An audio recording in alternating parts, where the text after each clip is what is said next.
Usai menunaikan sholat Id di hari Idul Adha kemarin, inilah kebahagiaan pedangdut Ayu Ting Ting saat berkurban 3 ekor sapi yang dipotong di tempat kediamannya.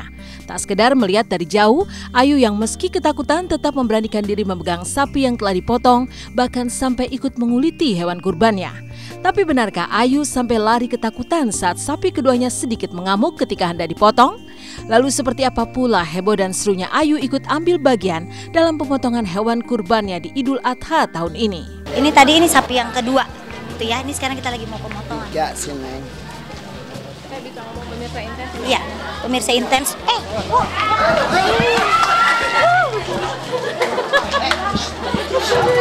Jangan berisik, jangan berisik. Jangan teriak, dia jadi panik. Jangan berisik. Ya Allah, kaget hampir kita. Jangan berisik ya, saudara-saudara, mohon maaf lahir dan batin.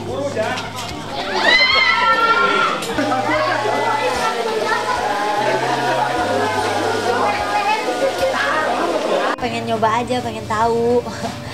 Pengen aja gitu, megang-megang.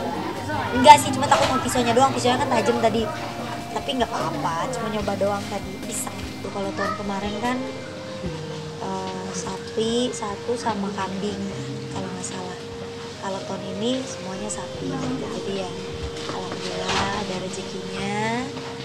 Terus ya udah akhirnya kurban. Saya juga nggak ikut sih pada saat beli hewan kurban tuh, saya nggak ikut gitu. Cuma ibu aja laporan, teh beli sapi ya, sapinya ini.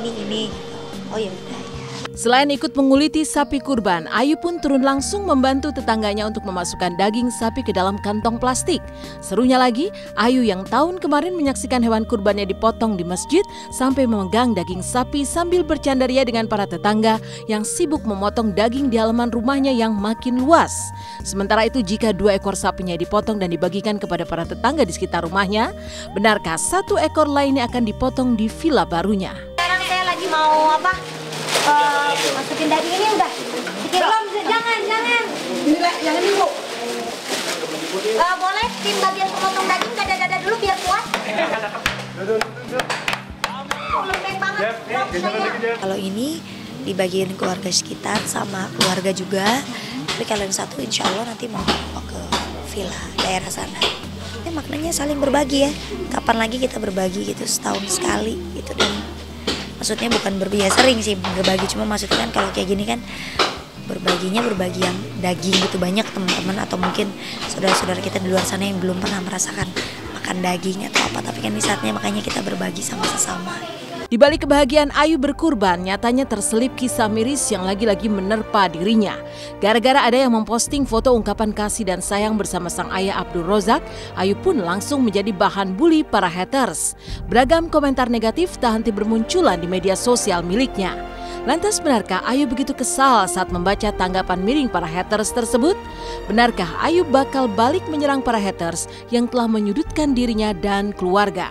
Buat saya anaknya ayah bapak saya, jadi buat saya kalian juga tahu kalian juga tahu saya lagi ngapain itu. Jadi buat saya pakai logika aja, kalau orang pintar ya ngapain, emang saya masih apa bapak saya, terus kenapa nggak masuk akal. Makanya saya paling kesel kalau orang tua saya udah ikut-ikutan wawancara atau apapun, karena efeknya akan begini gitu. Dampaknya akan gini gitu. Jadi kalau apapun itu ya kita sama-sama lah gitu, saling tahu gitu. Kalian juga harus ngerti saya gimana, posisi saya ini gimana gitu. Jadi kalau kalian ada di posisi saya akan kayak gimana gitu. Saya sih nanya balik aja, apa kalian bakal kuat di posisi saya kayak sekarang, gitu aja. Jadi kalau urusan sama saya cukup saya, jangan bawa-bawa keluarga, anak atau orang tua saya, mereka nggak tahu apa. Berdoa aja biar orang yang ngomong biar hidupnya bahagia, itu aja, biar nggak sibuk ngurusin hidup saya gitu. Capek, bisa mau gimana ya? Apa yang saya lakuin, kalau orang udah benci pasti akan terus-terusan benci. Kalau hatinya udah diturutin benci, saya juga nggak bakal bisa ngerubah juga. Jadi itu haknya mereka. Jadi ya gimana, cuma tarik napas, cuma ya udah. Dan tak hanya Ayu Ting Ting yang turun langsung berkurban di hari Idul Adha kemarin. Penyanyi remaja yang kini tengah naik daun, Tiffany Kenanga pun turun langsung mencari hewan kurban sekaligus menyerahkannya kepada pihak masjid di dekat rumahnya. Lantas seperti apa serunya Tiffany yang sampai masuk ke dalam kandang untuk memilih hewan hingga kakinya diinjak seekor domba? Nah ini. Oh, yang Nah, yang gede. Ada apa-apa itu bandot. Enggak apa-apa. Ini apa namanya? Domba. Oh, domba. Udah, namanya siapa? Namanya Basong nih. Basong. Korbi, namanya Korbi. Kan mau dikorbanin. Kormi. Berasa juragan kambing. Enggak langsung. Udah yang kerja? Hah? Belum. Aku di sekolah jarang-jarang minjem sama teman sama kambing malah diinjak ya. Dan langsung aja kita mau serahin kambing ini ke panitianya. Ikutin terus. Saya Tiffany Kenanga mengucapkan selamat Hari Raya Idul Adha 1437 Hijriah. Semoga kita di penyerahan diri ini bisa menjadi orang yang semakin baik lagi dan dipertemukan di Idul Adha selanjutnya. Sementara itu seperti apa Raffi Ahmad dan Syahrini yang juga berkurban di Lebaran Haji tahun ini. Hingga 6 ekor sapi dan 3 ekor kambing yang disembelih Raffi dan Gigi di hari Idul Adha. Tapi benarkah si kecil Rafathar begitu ketakutan saat pertama kali melihat hewan kurbannya dipotong? Tak kalah dari Raffi, benarkah Syahrini membeli sampai 3 ekor sapi limosin seharga ratusan juta dengan berat mencapai puluhan kuintal?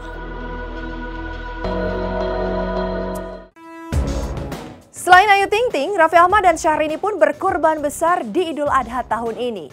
Hingga 6 sapi dan 3 ekor kambing yang disembelih oleh Raffi dan Nagita pada perayaan Idul Adha tahun ini. Lalu benarkah si kecil Rafathar sampai ketakutan ketika melihat sapi? Tidak kalah dari Raffi, Syahrini bahkan membeli sapi limosin seharga ratusan juta rupiah yang beratnya mencapai belasan kuintal.